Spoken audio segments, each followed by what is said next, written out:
जेब खाली हो मना करते नहीं देखा, मैंने अपने पापा से ज़्यादा अमीर इंसान नहीं देखा।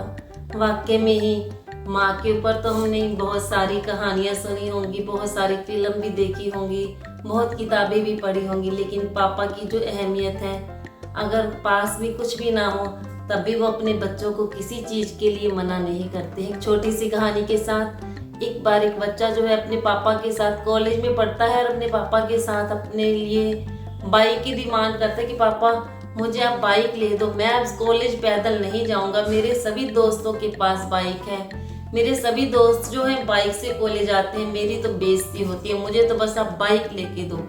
लेकिन उसके पापा एक दो दिन तो आराम से मना करते कि बेटे नहीं, अभी नहीं हम बाइक ले सकते हैं। लेकिन वो बच्चा एक दिन बहुत जिद करता है कि नहीं पापा मुझे तो बाइक ही लेनी है, आप प्लीज़ मुझे बाइक ले दीजिए। तो पापा थोड़ा सा गुस्सा भी होते हैं कि देखो मैं कितनी जिम्मेदारियां निभाता हूँ, कितनी मुझे प्रॉब्लम्स फेस करनी पड़ती हैं, कितने घर के खर्चे होते हैं, हम अभी बाइक नहीं ले सकते हैं। तब वो बच्चा थोड़ा सा नाराज हो जाता है और मन में सोचता है कि मेरे पापा किस तरह के हैं जो मेरी इच्छा भी नहीं पूरी कर सकते, मुझे बाइक चाहिए, मुझे बाइक भी नहीं लेके दे सकते हैं, मेरी कोई खुशी नहीं पूरी करते हैं। यही होता है ना, जब हम बच्चों को किसी भी एक चीज़ के लिए मना कर दे तो बच्चों की यही बात होती है कि आप हमारी कोई बात नहीं मानते हैं। तो क्या है कि जब वो गुस्से में घर पे बैठा होता है, देखता है कि ना मेरी मम्मी घर है ना पापा घर है, क्यों ना मैं घर छोड़कर ही चला जाऊं जब इनके पास मेरे को ये बाइक नहीं दिलवा सकते हैं। तो वो सामने देखता है कि परस पड़ा है पापा का, तो सोचता है कि मजे हो गए हैं कि परस, इतना मोटा परस रखा हुआ है कि मैं परस भी साथ में ले जाता हूँ, कुछ खाने पीने का इंतजाम हो जाएगा। और वो जो परस साथ में उठाकर जल्दी से अपने पापा के जूते ही पहन के चल देता है। तो घर से जैसे ही निकलता है, देखता है कि पापा के जूते पहना है, वही उतार कर फेंक के पैदल चलने लगता है। उसके पैर में कांटा चुभ जाता है, खून आ रहा होता है।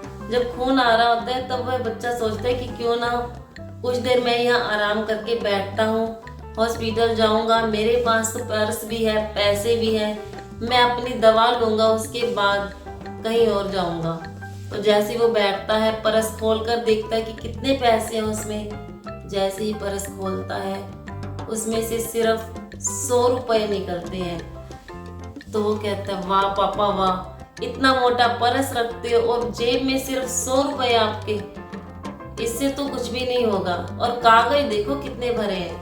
वो ये सोचते सोचते जैसे इसमें से कागज निकालता है, पहला कागज जो निकालता है वो होता है 40,000 रुपये उधार लिए। क्योंकि जब उस बच्चे को लैपटॉप चाहिए तो उसने लैपटॉप की जिद की कि मेरी स्टडीज के बिना नहीं हो सकती है, तो पापा ने लैपटॉप भी से लेके दिया, वो भी उधार पर।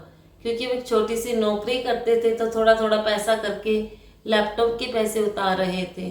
और देखा तो उसके अंदर उधार के ही कागज थे, कोई राशन का बिल था, कोई बिजली का, कोई पानी का। आप जानते हैं घर पर बहुत खर्चे होते हैं। तब उसके पापा के जितने भी कागज थे उसी से रिलेटेड थे। और सभी कागज देखने के बाद और लास्ट में उस परस में से एक कागज निकला जिस पर एक इश्तिहार छपा था कि आइए अपना पुराना स्कूटर या बाइक देकर नया बाइक खरीद लीजिए।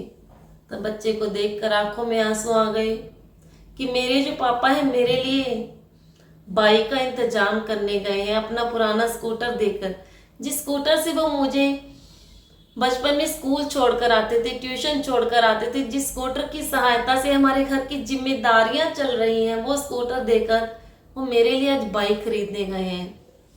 वो वापस घर की ओर भागता है, देखता है कि घर पर ना मम्मी है ना पापा है।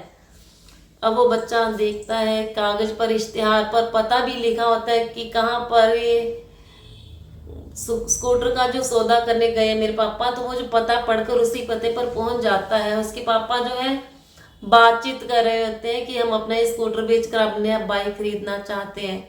तो बच्चा अपने पापा के चरणों में गिर जाता है, उनसे माफी मांगता है सिर रखकर कि मुझसे गलती हो गई, मैंने आपके आगे जिद की कि मुझे बाइक चाहिए, आप ये स्कूटर मत बेचिए, एक दिन मैं आपके आशीर्वाद से मेहनत करके बहुत बड़ा इंजीनियर बनूंगा और पापा आपको ऐसा दिन नहीं देखना पड़ेगा। पापा आप अपना ये स्कूटर मत बेचिए, आप इस स्कूटर को वापस घर ले चलिए, मैं आपके साथ आगे से कोई भी जिद नहीं करूँगा। तो किसी ने सही बात कही है, जेब में पैसे ना हो फिर भी मना नहीं करते। पापा से अमीर इंसान नहीं हुआ करते। धन्यवाद।